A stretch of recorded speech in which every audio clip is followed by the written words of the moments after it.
नमस्ते, मैं सलीमा एक्का संत इग्नासियस inter college Gumla की छात्रा हूँ। मैं आप लोगों के सम्मुख संत इग्नासियस लोयोला की जीवनी का प्रथम भाग लेकर उपस्थित हूँ। यूरोप महादेश के मानचित्र में स्पेन देश के उत्तरी प्रांत में जगह है। नाम है उसका लोयोला का गढ़। इस इलाके में निवास करते हैं बास्क जाति के लोग। प्रकृति प्रेमी, लड़ाकू प्रवृत्ति और सभी तरह के साहसिक कार्यों के लिए हमेशा तैयार। इसी बास्क जाति के लोगों के मध्य पिता डॉन वेल्टान और माता डोना मरीना के परिवार में 7 लड़के और 5 लड़कियों के बाद एक और बालक का जन्म हुआ साल 1491 में। प्यार से सभी उसे इनिगो बुलाते थे। बालक के जन्म के पश्चात से ही शारीरिक कमजोरी और अस्वस्थता के कारण डोना मरीना चल बसी। उस समय इनिगो मात्र 5 वर्ष के थे, इसलिए इनिगो की देखरेख भाभी मगदलेना के हाथों हुई। वह सबसे बड़े भाई मार्टिन की पत्नी थी। अपने हम उम्र बच्चों के जैसे ही इनिगो को खेल बहुत पसंद था। खुले मैदान में दौड़ना और पेड़ों पर चढ़कर मौसम में सेब के फल तोड़कर अपनी जेब भरना और मौके पर चिड़ियों के घोंसले निकालने में वह खूब मजे लेता था। खुले आसमान और सुंदर प्रकृति पर बालक स्वस्थ तन मन के साथ बढ़ने लगा। परिवार की धार्मिक अनुशासित माहौल में उसने ढेरों अच्छे गुण सीखे। 15 वर्ष की आयु होने पर उसे स्पेन के राजमहल में रहकर राजा की सेवा करने का मौका मिला। यहाँ अनेकों अच्छी बातों को जानने और सीखने का मौका मिला। वह शिष्टाचार के नियमों से परिचित हुआ, कुलीन कार्यों की कदर करना और अपने मान सम्मान का ख्याल रखना, बड़ा आदमी बनने की तीव्र इच्छा करना, नारियों के सम्मान की रक्षा के लिए जान भी देने को तैयार रहना, तलवारबाजी और लड़ने भिड़ने की युद्ध विद्या में वह निपुण होता गया। अपने पूर्वजों की गौरव गाथाएं और युद्ध वीरों की कहानियां सुनना और पढ़ना युवा होते इनिगो में रोमांच भरते थे। वह भी मन ही मन स्वयं में उनके जैसे साहस और निडरता का भाव जगाता था। ईश्वर में उसे अटूट विश्वास था।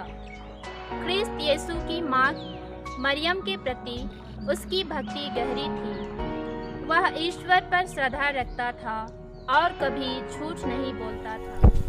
नमस्कार, मैं आनंद प्रकाश में संत इग्नासियस उच्च विद्यालय गुमला में पढ़ता हूँ।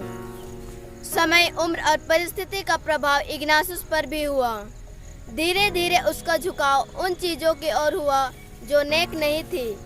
साफ दिल युवक के मन में ढेरों विचार उठते थे, तो दिल में उठने वाले भाव उसे विचलित करने लगे। युवा होते इनिगो के मन में एक कशमकश शुरू हुई।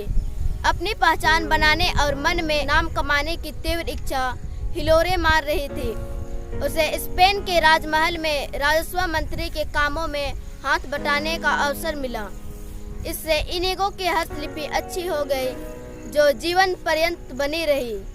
8 बाट के पहिरावे पहनना और लंबे केस को करीने से संवारना इनिगो के मन को भाता था। वीर सैनिकों के वीरता की कहानियां पढ़ने से सेना में भर्ती होने की धुन सवार हो गई। वह सैनिकों के जैसे कमर पर तलवार लटकाते हुए गर्वीले अंदाज में अकड़कर चलता और आसपास के लोगों पर रौब गांठता था। यह सब करने की खास वजह थी सुंदरियों का दिल जीतना। लोग उसको चाहते थे, परंतु जल्द ही उसका साथ छोड़कर चले जाते थे। लोगों के ऐसे व्यवहार से इनिगो के घमंड को अत्यधिक ठेस लगी। Hello boys, good morning. इन दिनों संत इग्नासियस लोयोला यीशु समाजी पुरोहितों के संस्थापक व हमारे विद्यालय के संरक्षक संत की जीवनी प्रेरणा के लिए पढ़ी जा रही है।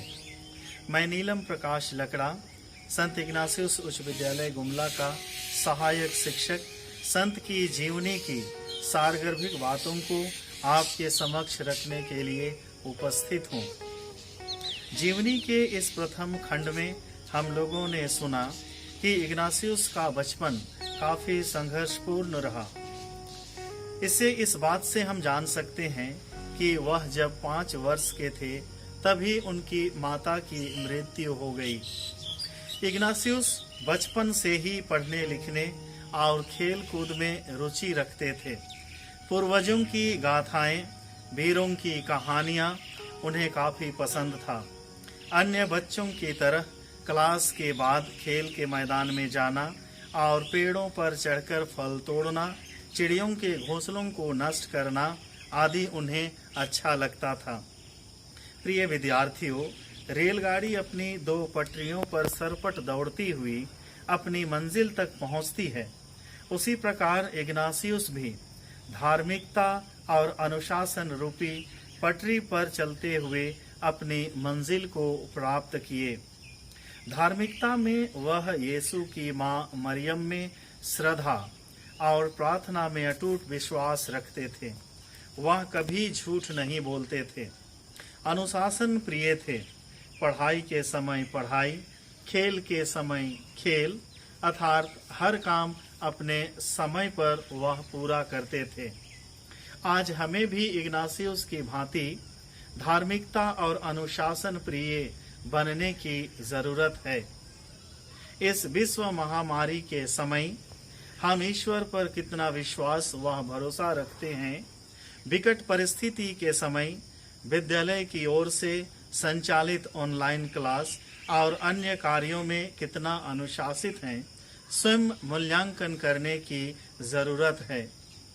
अंततः मैं आप सबों से यह कहना चाहूँगा कि संत इग्नासियुस की जीवनी से हम प्रेरणा लेकर 2 मुख्य बातें, पहली बात धार्मिकता और दूसरी बात अनुशासन को आत्मसात कर हम जीवन में आगे बढ़ते जाएं और निश्चित रूप से हम अपनी मंजिल को प्राप्त कर सकेंगे। धन्यवाद।